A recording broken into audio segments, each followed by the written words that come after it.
Horror is a rehearsal of death without dying, the practice of helplessness that lets you reclaim control. I've made a few horror videos that connect with one another. Horror in role-playing games looks at how we use horror in gameplay to make things more immersive, while a dissection of horror explores why these elements matter to us and what makes them work on a psychological level. Together, these videos are meant to help both players and creators who want to learn more about horror RPGs and get new ideas for their games. In 1973, I was 6. My dad threw a blanket over me in the backseat and smuggled me into the drive-in where we watched The Exorcist. The Exorcist didn't just arrive, it decomposed a society bloated with moral panic, like the gases that make a corpse swell and rupture. Decades of repressed religious anxiety finally burst into public view. It helped lay the groundwork for what would later be called the Satanic Panic. Some US cities tried to block it. In Ireland, it was effectively unavailable theatrically for years. During its first run, there were reports of people fainting, vomiting, even heart attacks. I was 6, and my father wasn't done. That night, he crawled into the attic over my room and scratched the ceiling while growling like a demon. When people ask, Aten, why are you so weird? This is the story I share. That wasn't just fear, it was trauma. Some game masters think they need to use their players' real fears to run horror games, but that only makes players afraid of the GM. Horror isn't about punishing people, it's about practicing how to face fear in a safe way. You go into the darkness to show yourself you can come back out. That's the rehearsal. That's why horror exists. Good horror helps you build resilience. Bad horror just causes harm.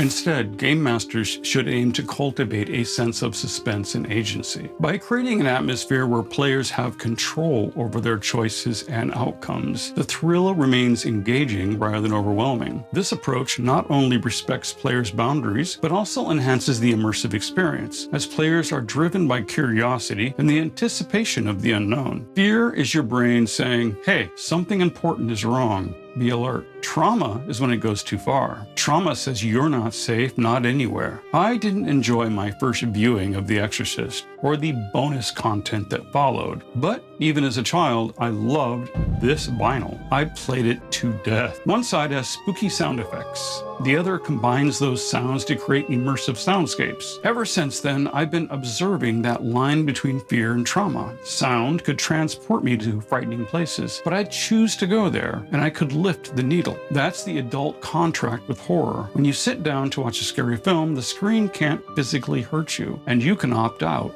or in. You agree to step into the dark with an exit in sight. If it's too much, you cover your eyes or walk out. That's why a session 0 in gaming is the only safety tool you should really ever need. During this session, it's important to establish what themes might be sensitive or off limits, any personal boundaries players might have, and the overall tone of the game. This session should cover key topics such as character backstories that might influence gameplay, desired player experiences, and what horror elements will be used. Then, as I discussed in my safety tools video, a player may leave the table if a GM won't respect boundaries. An abusive GM won't reform because you slap down an X card, just like a movie won't pause because you hold up a sign. Your power is in your choice to set boundaries. Ever since The Exorcist, creators have tried to capture the same intense reaction. Take Alien in 1979, for example, with the famous chest burster scene. Even some of the actors were left unaware of the physical special effects. For a moment, that shock went beyond fear and became traumatic. The key is to get close to that line without crossing it. Each generation creates new monsters, not because the world is getting scarier, but because our understanding keeps changing. Horror exists at the edge of what we don't fully understand. Whenever society learns something new about itself, whether it is in psychology, technology, or faith, we come up with new fears to explore those ideas. Horror changes over time, much like our immune systems, by letting us face imagined threats so we're better prepared for real ones. In the middle of the last century, horror focused on big cosmic or religious fears, like in The Exorcist, The Omen, and Rosemary's Baby. Those stories dealt with forces that felt too powerful to fight. By the 1980s, as society became more focused on the individual, horror became more personal. That's when slasher films like Friday the 13th and Nightmare on Elm Street appeared. The monster was no longer a punishment from above or an unknown force. It was someone close by, like a neighbor or the boyfriend of a babysitter, or even your own hidden problem. problems. The fear shifted from being about damnation to being about the breakdown of community, morality, and responsibility. In the 90s and 2000s, horror went meta and snarky with Scream, Cabin in the Woods. Knowing the rules became a defense mechanism. The genre mocked itself while searching for a new nerve to hit. Now, horror has turned inward and focuses back on psychological and existential themes. Movies like Hereditary, The Babadook,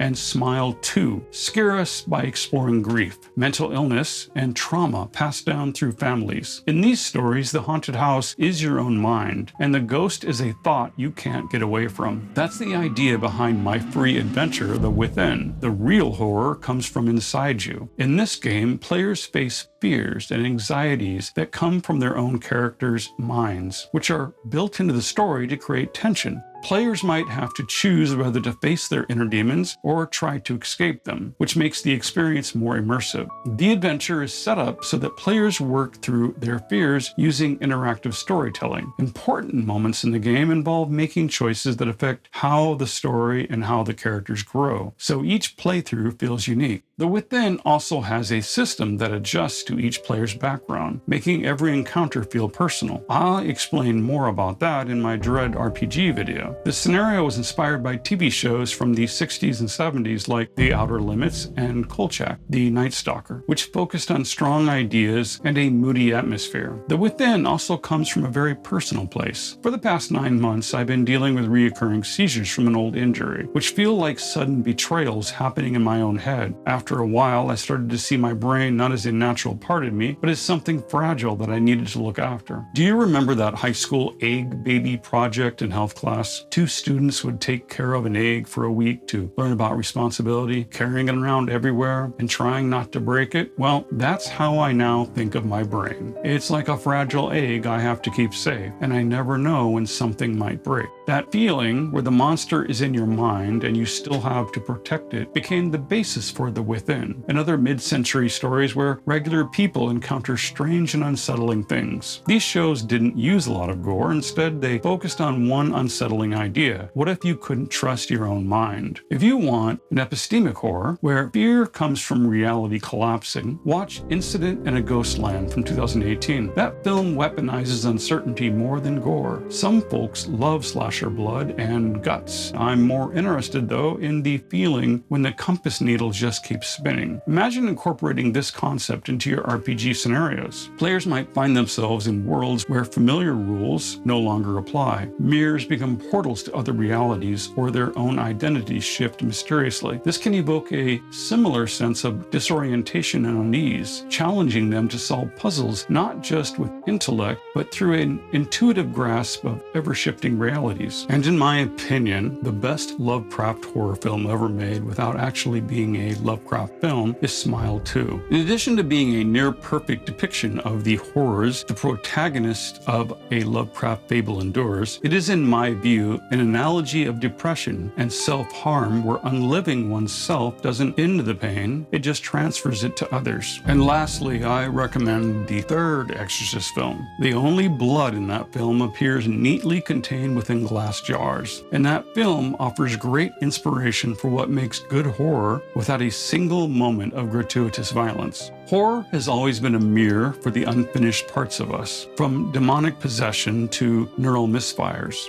It reminds us that terror and awe share the same heartbeat. When you understand that, you stop using horror to hurt people and start using it to understand them. One of the weirdest comments I've ever read is someone in my role-playing mental illness video where they said they were expecting tips on how to role-play mental illness, but all I gave them was a lecture on having empathy. I'm still shaking my head on that one. How they don't understand that's literally the key to role-playing mental illness. And empathy is also the key to good horror. If players don't care about the losses, they won't care about the horror, and fear is unattainable. Well, I hope you've enjoyed this video. Please stab all of those buttons down below and leave your thoughts in the comments to show YouTube this video has value. And as always, I'm Aten, your host and friend here at We Love TTRPGs. Thanks for watching.